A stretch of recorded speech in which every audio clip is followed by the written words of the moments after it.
अध्यक्ष महोदय, राजकारणामध्ये आल्यानंतर त्यांनी खूप मोठ्या प्रमाणात कामं केलेली आपल्या सगळ्यांना तिथं माहिती आहे. पण राजकारणात येत असताना त्यांचं वय किती होतं तर फक्त 23 वर्षाचं होतं.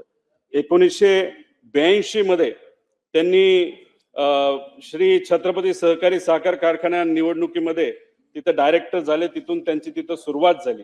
त्याच्यानंतर जिल्हा सहकारी बँक, शिक्षण संस्था, दूध संस्था, क्रीडा संस्था, खासदार, आमदार, मंत्री, कॅबिनेट मंत्री, विरोधी पक्ष नेते अशा पद्धतीने विविध पद भूषवली. पण त्या पद भूषवत असताना खूप मनापासून त्या पदासाठी न्याय देण्याचा प्रामाणिकपणे त्यांनी त्या ठिकाणी प्रयत्न केला.